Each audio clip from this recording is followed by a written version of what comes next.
जय हिंद दोस्तों आप सब जानते हैं कि दुबई एयर शो चल रहा है और इस एयर शो में एक बड़ी जानकारी सामने आई है। दोस्तों रूस के रोसबुरोन एक्सपोर्ट के सीईओ ने रशिया की 5वीं पीढ़ी के फाइटर जेट Su-57 के बारे में एक बड़ा बयान दे दिया है। उन्होंने कहा है कि रशियन फाइटर जेट्स की डिलीवरी और इस फाइटर जेट के ज्वाइंट प्रोडक्शन में सहयोग की संभावनाओं पर वे अपने भागीदारों से बात कर रहा है। और आप सब जानते हैं कि रशिया का एक महत्वपूर्ण भागीदार भारत भी है। बता दें कि रशिया ने अपने इस फाइटर जेट को दुबई एयर शो में लेटेस्ट एयर लॉन्च हथियारों के साथ पेश किया है। ये एक हाईटेक प्रोडक्ट है।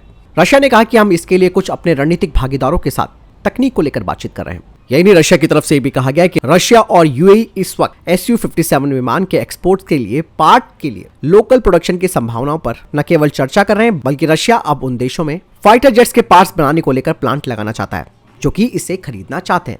और इसमें यूएई के बाद भारत का नाम भी है। दोस्तों NATO Sukhoi Su-57 fighter jet को फेलॉन कहता है और ये 5वीं पीढ़ी का मल्टी रोड फाइटर जेट है। इस फाइटर जेट को इस तरीके से डिजाइन किया गया है कि ये हर तरीके के हवाई, जमीनी और नौसैनिक लक्ष्यों को नष्ट कर सकता है। Su-57 fighter jet stealth technology का इस्तेमाल करता है। इसकी वजह से ये जेट सुपरसोनिक स्पीड तक भी पहुंच जाता है। के अलावा रशिया ने खुद भी कहा है कि उन्होंने इसमें एक शक्तिशाली ऑनबोर्ड कंप्यूटर लगाया है जिसे इलेक्ट्रॉनिक सेकंड पायलट कहा जाता है, जो कि इसमें फिट कर दिया गया है। इसके अलावा ये विमान हर तरीके के सबसे advance onboard radio, electronic equipments और रडार सिस्टम से लैस है। इस फाइटर जेट में हथियार इसके अलग अलग हिस्सों में फिट किए जा सकते हैं। Su-57 में आर्टिफिशियल इंटेलिजेंस सिस्टम भी लगाया गया है जो कि पायलट के कुछ कामों को आसानी से अंजाम दे सकता है, जिसमें पायलटिंग के अलावा हथियारों का इस्तेमाल करना भी शामिल है। हालांकि दोस्तों रशिया की तरफ से ये ऑफर किया जाना अच्छी बात है और भारत तो आपको मालूम है कि शुरू में ही FGFA प्रोग्राम में जुड़ा था, लेकिन IP यानी कि इंटेलेक्चुअल प्रॉपर्टी राइट्स जो है वो देने से रशिया मना कर रहा था।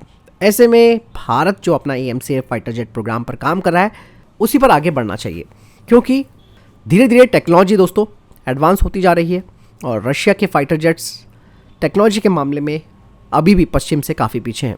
लेकिन रशिया कोशिश तो पूरी कर रहा है, जिसके लिए वो अब सहयोग चाहता है और इसके लिए वो UAE और भारत के साथ बातचीत कर रहा है, जो कि उसके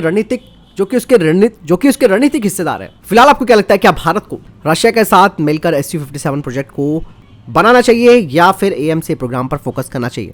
कमेंट सेक्शन में लिखकर जरूर बताइएगा। मिलता हूं नए वीडियो के साथ। जय हिंद, वंदे मातरम।